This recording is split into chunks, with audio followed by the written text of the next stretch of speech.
ঈদ মুবারক, ঈদ মুবারক, ঈদ মুবারক। আসসালামু আলাইকুম। সবাই কেমন আছেন? আশা করছি অনেক ভালো আছেন। তো আপনাদের সাথে আজকে চাঁদ রাত আর ঈদের দিনের ভিডিওগুলো শেয়ার করব।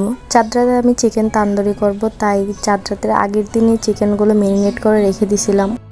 এখানে চিকেনগুলো ম্যারিনেশন করার জন্য গরম মশলা বেটে নিয়েছিলাম সবগুলো, তারপরে শুকনো মরিচ বাটা, তারপরে দিয়ে দিব লবণ, তারপর পরিমাণ মতো জিরার গুঁড়া, হলুদ গুঁড়া, মরিচের গুঁড়া আর পরিমাণ মতো সয়া সসটা পরিমাণ মতো দিতে হবে। যদি পরিমাণের বেশি হয় তাহলে কিন্তু এটা লবণ হয়ে যায়। তারপরে এখানে আদা রসুন বাটা দিয়ে দিব, আর আমি একটু স্বাদ বাড়ানোর জন্য ম্যাজিক মশলাটা ইউজ করেছি। তারপরে এটা ম্যারিনেশন করে আমি ফ্রিজে রেখে দিব, ডিপ ফ্রিজে হোক বা নর্মাল ফ্রিজে, যে কোনো অবস্থাতেই রাখতে পারবেন।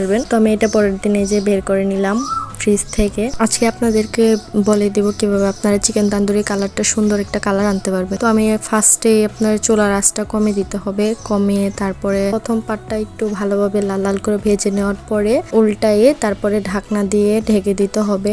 অল্প আঁচ দিয়ে ঢাকনা দিয়ে ঢেকে দিতে হবে। যা ঢাকনা দিয়ে ঢাকার পরে অনেকটা পরিমাণের পানি বের হবে। ওই পানিটা শুকাতে মাংসটা সেদ্ধ হয়ে যায়। তারপরে আস্তে আস্তে অল্প আঁচে ভেজে নিলে কালারটা অনেক বেশি সুন্দর আসে আর খেতে অনেক বেশি মজা হয়। সত্যি কথা বলতে ছোটবেলা আমরা যতটুকু ঈদের আনন্দ পেতাম বা চাঁদ রাতে আমরা যতটা আনন্দ করতাম তা কিন্তু এখন আর হয় না। শত চেষ্টা করলেও এখন আমরা সেই আনন্দটা পাই না, সেই মজাটা আমরা করতে পারি না। আর দীর্ঘ 2 বছর পরে এবার আমি আমার বাবার বাড়িতে ঈদ করতেছি। এইদিকে চিকেন তান্দুরিটা হয়ে আসছে আর আম্মু ওইদিকে বিরিয়ানি রান্না করতেছিল। আর চাঁদ রাত যেহেতু একটু বাজি না পোড়ালেখি হয়, তো আমরা বাচ্চা কাচ্চা সবাই মিলে, ভাই বোনরা মিলে ছাদে একটু বাজি পোড়াতেছিলাম। আর এইদিকে আমার ভাই বোনরা সবাই আইসা আমাদের ধরছে মেহেদি দেওয়ার জন্য। প্রথমে সবার 1 হাত করে মেহেদি দিয়ে দিয়েছিলাম, তারপরে ওরা বলতেছে না 1 হাত হবে না, 2 হাত দিয়ে দিতে হবে। তারপর ঈদের দিন সকালে শুরু হয়ে গেল সবার সালাম করা আর সালামি নেওয়া। আর এইদিকে তো আমার ছোট ভাই বোনরা পা ধরে বসেই আছে, তাদের সালামি দিতে হবে।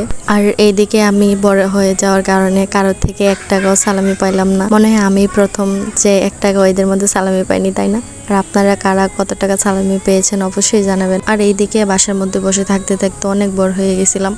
পরে আম্মুকে নিয়ে বের হয়ে গেছিলাম একটু ঘোরার জন্য। আমরা মেনলি গেছিলাম আশুগঞ্জ ব্রিজের নিচে, তারপর ওখান থেকে একটু হাঁটাহাঁটি করে ঘোরাঘুরি করে উপরে চলে গেছিলাম। ব্রিজের উপরে অনেকক্ষণ দাঁড়িয়েছিলাম। ওয়েদারটা এত সুন্দর ছিল মাশাআল্লাহ, একদম ঠান্ডা ঠান্ডা বৃষ্টি বৃষ্টি ভাব ছিল। আমি এদের সাধারণত কোথাও যাই না, এইবার প্রথমে এদের বের হয়েছিলাম। শ্বশুর বাড়িতে থাকতে হয়তো হাজবেন্ডের সাথে একটু ঘোরাঘুরি করা হয়তো, তাছাড়া আমি আর কোথাও কখনো যাইতাম না। তো ওখান থেকে আমরা সোজা চলে আসছিলাম আয়ুবালির কাছে।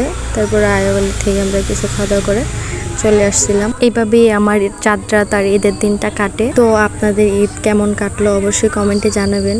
আর আমার পেজে এখনো ফলো না দিয়ে থাকলে অবশ্যই আমার পেজটি ফলো করবেন। সবাই সুস্থ থাকবেন, ভালো থাকবেন। আল্লাহ হাফেজ।